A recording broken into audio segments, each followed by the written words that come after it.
मातृत्व सुख के बिना आज हर औरत अधूरी मानी जाती है, तो वहीं बिना बच्चों के परिवार भी अधूरा माना जाता है। हमारे बदलते खान पान और भाग दौड़ भरी जिंदगी के कारण आज लगातार हमारे देश में निसंतान दंपतियों की संख्या में वृद्धि होती जा रही है। वहीं अगर बात हम वैज्ञानिकों डॉक्टरों की करें, तो आज डॉक्टर व वैज्ञानिकों ने ऐसी तकनीक और ऐसी दवाएं इजाद कर ली हैं जिनसे कि आज निसंतान दंपति भी संतान का सुख प्राप्त कर सकें। नमस्कार, मैं हूं कैलाश गोयल और आप देख रहे हैं हमारा विशेष कार्यक्रम हेलो डॉक्टर। हेलो डॉक्टर में आज हम आपको रूबरू कराएंगे अलीगढ़ की जानी मानी स्त्री रोग विशेषज्ञ डॉक्टर अंजुला भार्गव जी से।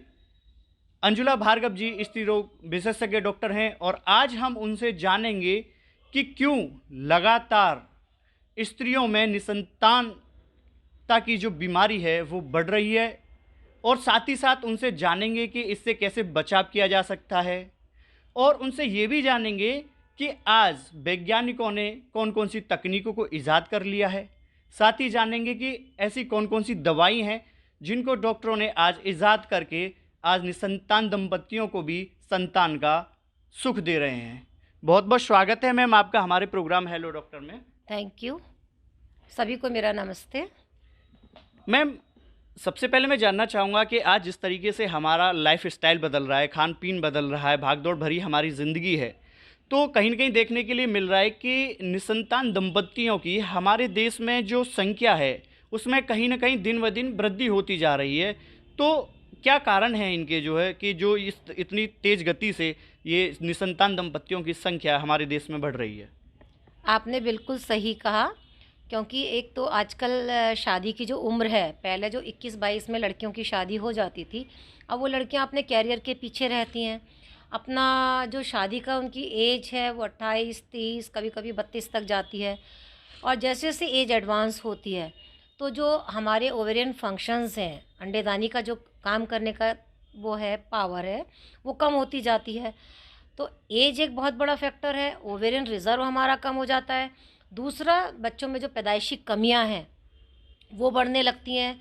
एबॉर्शन के चांसेस बढ़ने लगते हैं एडवांस एज की वजह से। तो एज जो फैक्टर हम लोगों ने आगे बढ़ा दिया है शादी का, वो एक बहुत बड़ा फैक्टर है। दूसरा, हमारी लाइफ स्टाइल, क्योंकि सब ज़्यादातर कंप्यूटर या आईटी इतना सेक्टर डेवलप हो गया है और जितने भी काम हैं वो आजकल ऑनलाइन हो रहे हैं। तो नेट पे बैठे रहते हैं, कंप्यूटर पे बैठे रहते हैं, उससे जो उनकी लाइफ स्टाइल वाली बीमारियां हैं, लाइक मोटापे से फिर उनको पीसीओडी। आज के टाइम में पीसीओडी एक बहुत बड़ा कारण है बांझपन के लिए। और जब आप पीसीओडी से ग्रसित होते हैं तो पीसीओडी अंडेदानी का तो एक डिस्टर्ब करती है, आपकी बाकी शरीर को भी वो डिस्टर्ब करती है, बाकी सारे मेटाबॉलिज्म को डिस्टर्ब करती है। तो इनडायरेक्टली थायराइड, डायबिटीज़, दिल की बीमारियां, ये इन पेशेंट्स में बढ़ने लगती हैं। और ये एक इतनी हॉट डिज़ीज़ बन गई है आज के लाइफ स्टाइल में कि इससे हमें, अगर हमने इसको अभी समय रहते लोगों को सुधार नहीं दिया, ये इसमें काउंसलिंग की ज़रूरत होती है। हमें वेलनेस सेंटर के ज़रिए हम पेशेंट को डाइट चार्ट देते हैं, उनको एक्सरसाइज कराते हैं, उनकी काउंसलिंग करते हैं, तो इससे धीरे धीरे हम कंट्रोल कर पा रहे हैं। लेकिन क्योंकि पेशेंट बैठ रहे हैं, मेजॉरिटी ऑफ द पब्लिक आजकल ये काम कर रही है, तो ये एक बहुत बड़ी समस्या बनती जा रही है। और लोगों को समझना चाहिए कि हमें अपनी हेल्थ का ध्यान साथ साथ रखेंगे। अगर हम सोचें हम पहले कैरियर कर लें, ठीक है, हम बाद में बच्चे कर लेंगे, या हम अपना डिजीज़ प्रोसेस को टाल जाएं। दूसरा, इसमें एक नेगेटिव फैक्टर लोगों के दिमाग में क्या आ गया है कि वो सोचते हैं टेक्निक तो है इस, ठीक है, हम अपने ओवम फ्रीज़ करा लेते हैं, ओवम फ्रीज़ करा के शादी हम चाहे लेट करें और बाद में उनसे बच्चे कर लेंगे। लेकिन देखिए, ओवम फ्रीज़ एक टेक्निक है, ओवम फ्रीजिंग हो जाती है, लेकिन उसके रिज़ल्ट जो बाद में प्रेगनेंसी के हैं वो 50 to 60% होते हैं। तो आप उससे 100% कैसे श्योर हो सकते हैं कि मुझे प्रेगनेंसी हो जाएगी?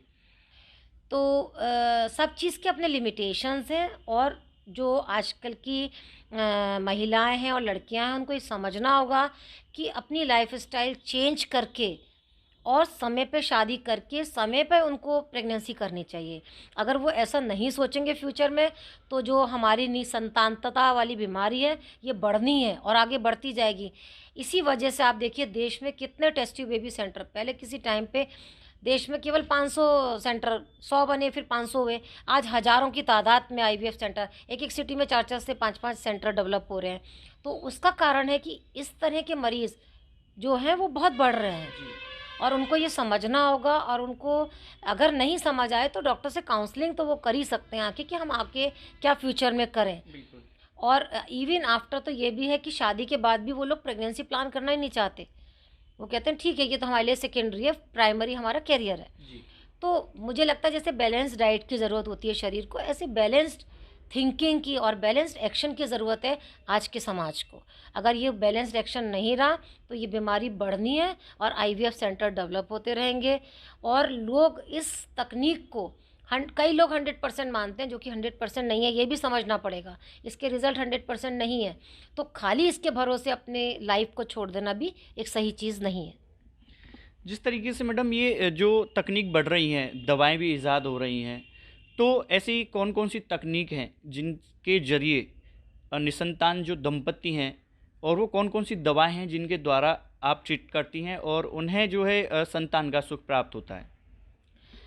देखिए जब हम इनफर्टिलिटी का पेशेंट आता है तो सबसे पहले उसको काउंसलिंग करके उसकी एज, उसकी ओबेसिटी, जो मोटे मोटे फीचर्स आजकल इम्पॉर्टेंट चल रहे हैं वो सारे जज करते हैं। उसके बाद उसके लिए बेस्ट क्या है ये हर पेशेंट का कस्टमाइज्ड किया जाता है। जनरलाइज्ड किसी का ट्रीटमेंट नहीं होता आज के टाइम में, कस्टमाइज़ करके उसको काउंसलिंग किया जाता है कि भाई आपकी एज ये है, आपके साथ प्रॉब्लम ये है, आप इस समय कंसीव करो। या अगर वो बहुत ज़्यादा उसकी कई बार सोशल प्रॉब्लम भी होती है कि लड़की की शादी नहीं हो रही, तो वो अनलकी कुछ गर्ल्स ऐसी भी होती हैं, तो उनको हम क्या करते हैं एग फ्रीजिंग की एडवाइस कर देते हैं कि आप एग फ्रीजिंग करा लीजिए, शादी आपकी लेट हो रही है, बाद में आप इस एग को अपनी प्रेगनेंसी के लिए इस्तेमाल कर सकते हैं।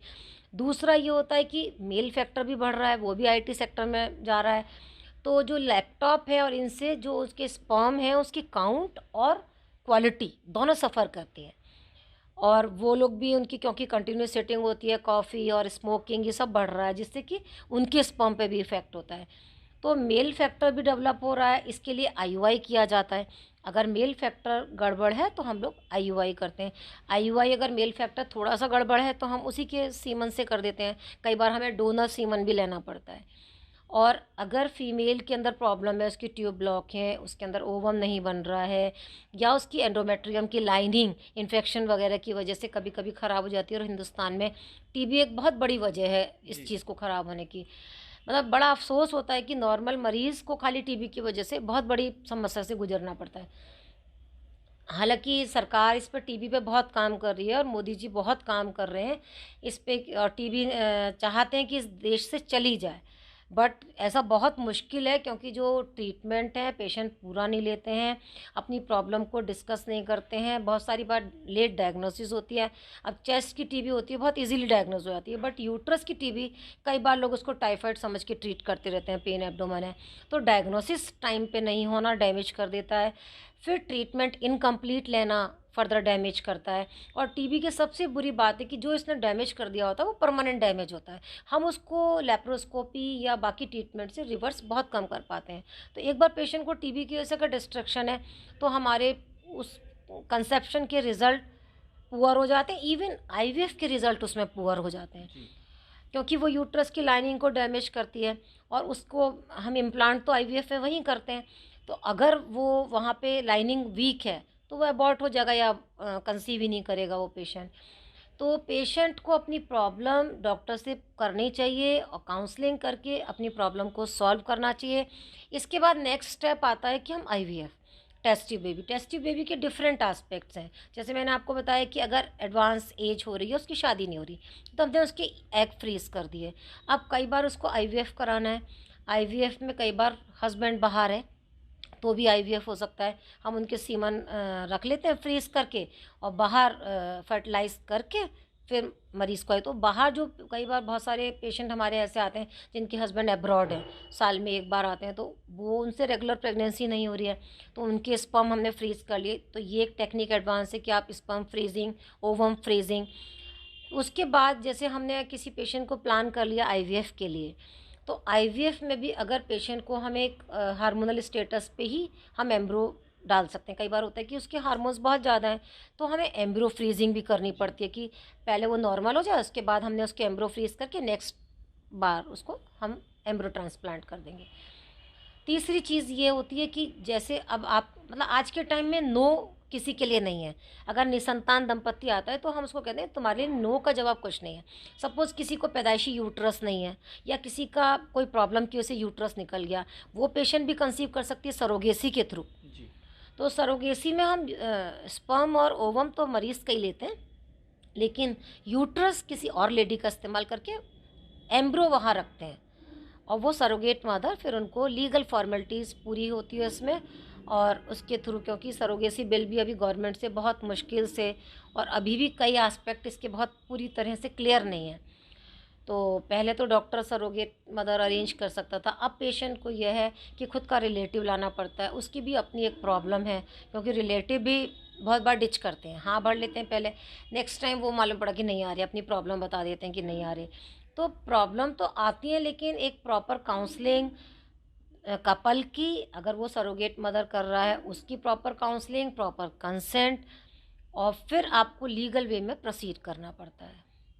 जी मैम, ये भी भ्रांतियाँ लोगों में देखी गई हैं कि आईवीएफ से जो बेबी लेते हैं, ऐसा भी कहा जाता है कि अब आईवीएफ के द्वारा जो बॉय बेबी ही जो है मिलता है, तो क्या ये ठीक है या केवल भ्रांतियाँ ही हैं वो?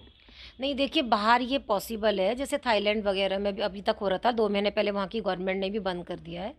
इंडिया में तो ये इलीगल है, तो हम लोग ये काम कर ही नहीं सकते। तो कई बार पेशेंट आते हैं कि साहब हमारे पास 2 लड़कियां हैं, अब आईवीएफ से तो आप लड़का कर देंगे। मैंने कहा नहीं, ये इलीगल है, हम ऐसा कोई काम नहीं कर सकते। जिस तरीके से मैम अभी आपने बताया कि जैसे कि धूम्रपान है और ड्रिंकिंग है, उसकी वजह से भी निसंतान दंपतियों की संख्या बढ़ रही है।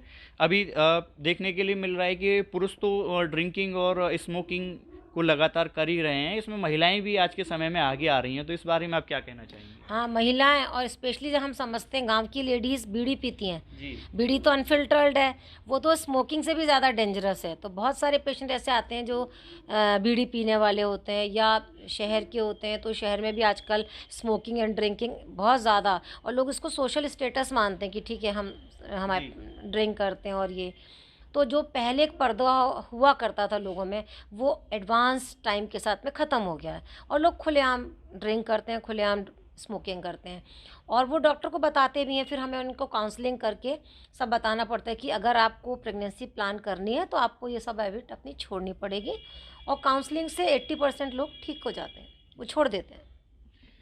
मैम, मैं आखिरी सवाल मेरा यही है कि देश की जो हमारी जो लेडी हैं, जो महिलाएं हैं, निसंतानता से बचने के लिए वो क्या उपाय अपनाएं जिनसे कि वो अपने जीवन को सफल बना सकें, अच्छा बना सकें? देखिए, सबसे पहले तो समय पे शादी करें, अपनी लाइफ स्टाइल एक्टिव रखें। एक्सरसाइज अपनी लाइफ का बहुत इम्पॉर्टेंट पार्ट है, और एक्सरसाइज आपको बहुत सारी बीमारियों से बचाता है और इनफर्टिलिटी से भी बचाता है। इनफर्टिलिटी और मोटापे का संबंध है पीसीओडी के थ्रू। तो अपने मोटापे को नियंत्रित रखें, अपनी आदतों को सुधारें, स्मोकिंग और अल्कोहल, ये सब प्रेगनेंसी के लिए भी, कंसीव करने के लिए भी, प्रेगनेंसी के लिए, फर्दर आपको हार्ट प्रॉब्लम और लंग प्रॉब्लम से भी सबसे बचाने में काम आता है। तो अपनी हैबिट को अच्छा रखें, अपनी डाइट बिल्कुल बैलेंस्ड और हेल्दी रखें, ये सबसे है। और आप ये ना सोचें कि हम टेक्निक के भरोसे बाद में ये कर लेंगे, हम लेट मैरिज कर रहे हैं कोई बात नहीं, एग फ्रीज कर लेंगे, ये कंसेप्शन नहीं होना चाहिए। आपको मजबूरी में करना पड़ रहा है वो बात ठीक है, लेकिन ये दिमाग में माइंड सेट नहीं होना चाहिए कि हम ऐसा कर लेंगे।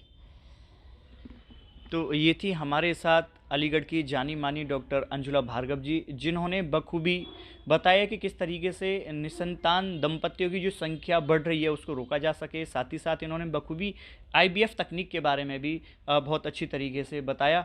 तो जुड़े रहिए हमारे साथ, हम फिर मिलते हैं एक नई डॉक्टर, एक नई बीमारी और उस बीमारी के इलाज के साथ। आप देख रहे हैं सक्षम न्यूज इंडिया, सबसे पहले सबसे तेज। अब दिल्ली नहीं है दूर, क्योंकि अब दिल्ली की सुविधाएं मिलेंगी आपको अपने शहर आगरा में। सभी आधुनिक सुविधाओं से युक्त Ayushman hospital and trauma centre, जहां आपको मिलती है दिल्ली के अनुभवी डॉक्टर संजीव यादव व उनकी टीम के निर्देशक में ढेर सारी सुविधाएं, जैसे कि accidental and trauma care centre, heart care centre, neurology and urology, पेट, आंत, लीवर, गुर्दा रोग क्लिनिक, दूरबीन विधि द्वारा सभी प्रकार के ऑपरेशन, स्त्री रोग व बांझपन विशेषज्ञ। एड्रेस सिकंदरा बोडला रोड, भावना मल्टीप्लेक्स के सामने, सिकंदरा, आगरा। Contact number 9719272225।